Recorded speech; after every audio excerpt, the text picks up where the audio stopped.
সমাজ গুণে ধরা সমাজ সয়লাভ হয়ে যাচ্ছে। আপনাকে ফেন্সিডিল কিনতে যেতে হবে না। আজকে মাদকাসক্তির বিরুদ্ধে মানববন্ধন করা হয়। যারা মানববন্ধন করে ব্যানার সামনে ধরি সিগারেট টানে।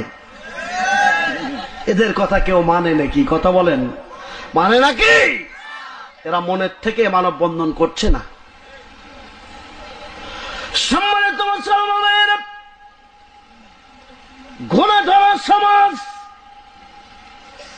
যে সমাজে ফেন্সিডিল, হিরোইন, ডাল, ইয়াবা ইত্যাদি ইত্যাদি পাওয়া যায়, ওই সমাজের ভেতরে আপনার সন্তান নষ্ট হওয়া স্বাভাবিক না অস্বাভাবিক? খুব স্বাভাবিক। সেই জন্য আপনি পিতা, আমি অভিভাবক, আমাকে সতর্ক হওয়া দরকার।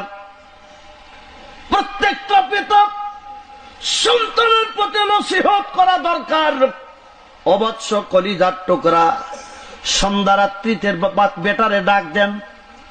ডিগ্রি পাস করেছে, বাহিরে ঘোরার কোনো দরকার নাই। সন্ধ্যার পরে কাছে ডেকে নেন, একটু আদর মাখান। আমরা পিতারা তো একদম চকিদারের মতো আচরণ নাকি কন? সেই জন্য আমাদের ছেলেরা কাছে আসে না। জোয়ান হয়েছে তো কি হয়েছে, আদর দেন, চুমো দেন, সোহাগ দেন, কাছে থেকে কখনো সরে যাবে না। রাত 8টা বেজে গেছে, ঈশান নামাজটা সাথে করে নিয়ে বলেন, বাজান তুমি একামত দাও, আমি ইমামতি করি। সুবহানাল্লাহ। ছেলে একামত দিল, আপনি ইমামতিতে নামাজ আদায় করে নিলেন, বাড়ি চলে এলেন। আপনার পারিবারিক ভাবে যে রান্না হয়েছে, খাবার তৈরি হয়েছে, আজকে সিলভার মাছের বিশাল বড় কল্লাটা, মৃগেল মাছের কল্লাটা, কাতলা মাছের কল্লাটা, বিশাল কল্লা প্রতিদিন আপনি খান।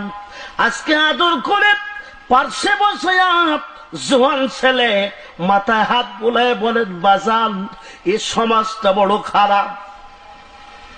গুণে ধরা সমাজের ভেতরে, এই গুণে ধরা সমাজের ভেতরে তোমাকে আমি মিশতে দিতে চাই না। তুমি এসো বাজান, একসাথে খাবার খান। কল্লাটা আস্তে করে তুলে ওর থালার উপরে দিয়ে দেন, আর আদর মাখায় দেন। আল্লাহর কসম করে বলি, আমি পিতার আচরণ যদি এত সুন্দর হয়, এই যুবকটি খালেদ সাইফুল্লাহর উত্তরসূরি হয়ে যাবে। কথা বলেন ঠিক কিনা? প্রিয় ভাইয়েরা, এই নসিহতের যথার্থ অভাব আমাদের আছে না নাই?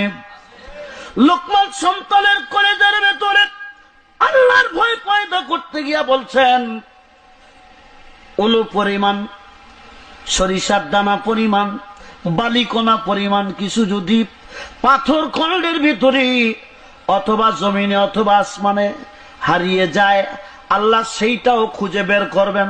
তার মানে হলো, এ সন্তান, এ কলিজার টুকরা যুবক, এই দুনিয়া এমন কোন জায়গা নাই যেখানে পাপ কাজ করবে আল্লাহ দেখতে পাবে না। সুতরাং আমি তোমাকে নসিহত করতেছি, ওই বোটানিক্যাল গার্ডেনে গিয়া, পর্দা গার্ডেনে গিয়া, সিনেমার ভেতরে গিয়া, ওই চিড়িয়াখানার ভেতরে গিয়া, রমনা বটমলে গিয়া পাপ করবা। তুমি মনে করো না বাপ দেখতে পায় নাই বলে আল্লাহ কি দেখতে পায় নাই নাকি? সন্তানের কলিজা আল্লাহর ভয় পয়দা করছেন। ইন্নাল্লাহা লাতীফুন খবীর, নিশ্চয় আল্লাহ প্রত্যক্ষদর্শী। জোরে কোন সুবহানাল্লাহ, আরো জোরে কোন আল্লাহু আকবার। এ যুবকেরা, যুবকদের প্রতি এই নসিহত।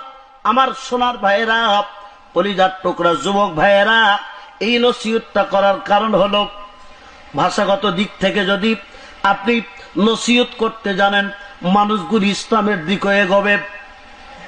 আল্লাহর নবীর সামনে বুখারীতে একটা হাদিস এসেছে, আল্লাহর নবীর সামনে একজন যুবক গিয়া বলছেন, হুজুর আমি ইসলামের সব কামগুলি করব, কিন্তু আমি যুবক মানুষ, জেনাতে অভ্যস্ত, আমাকে জেনার পারমিশন দেন। কাকে বলতেছে? আল্লাহর নবীকে বলতেছে।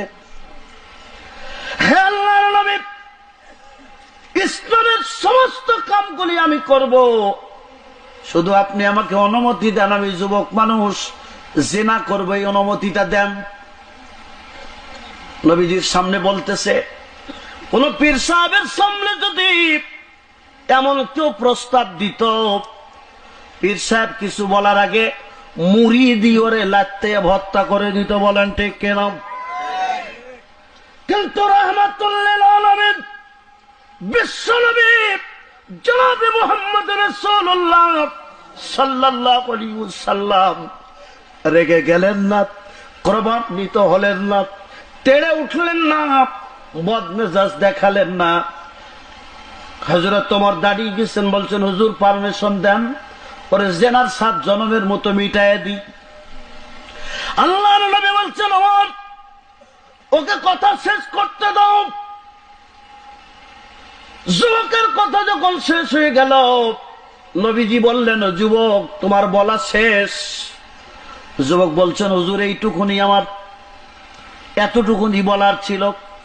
আল্লাহর নবী বলেন যুবক রে, এই মুহূর্তে যদি অন্য কোন একটা যুবক এসে তোমার সামনে বলে আমি তোমার বোনের সাথে জেনা করব, অনুমতি দাও, তুমি দিবা নাকি? যুবক বলছে না, কখনো সম্ভব নয়। দেখছেন না নিজেরটার দিকে কিভাবে সেভ করছে। আল্লাহর নবী বললেন যুবক এই মুহূর্তে যদি আরেকজন যুবক এসে বলে আমি তোমার বউয়ের সাথে জেনা করব, তুমি আমাকে অনুমতি দাও, পারমিশন দাও, তুমি দিবা নাকি? দেখেন ভাষাগত দিক থেকে কি সুন্দর নসিহত আল্লাহর নবী করছেন। ও মুসলমান ভাইয়েরা, আল্লাহর নবী বললেন তুমি দিবা নাকি? বলছে জি না হুজুর, কখনো সম্ভব নয়। বলে একজন যুবক এসে যদি বলে আমি তোমার মার সাথে জেনা করব, তুমি অনুমতি দিবা নাকি? যুবক একদম লাফ দিয়ে উঠে বলছেন না, কখনো সম্ভব নয়। আল্লাহর নবী বললেন ওহে যুবক শোনো, তুমি যার সাথে জেনার পারমিশন নিতে এসেছ, যার সাথে জেনা করবে, নিশ্চয় ওই লোকটি ওই একজন মহিলা হবে, একজন নারী হবে। আর ওই নারী কারো না কারো বোন হবে, কারো না কারো খালা হবে, কাউরে না ফুপু আম্মা হবে, কাউরে না স্ত্রী হবে। তুমি নিজের জন্য যা পছন্দ করছো না, বলো তুমি কি করে তা অন্যের জন্য পছন্দ করতে পারো? এতটুকুন বলার সাথে সাথে যুবক আল্লাহর নবীর কদম জড়ায় ধরে বলছেন হে বিশ্ব নবী, আমার গুস্তাকে মাফ করে দেন, আমাকে এই মুহূর্তে তওবা করায়া মুসলমান বানায়া দেন।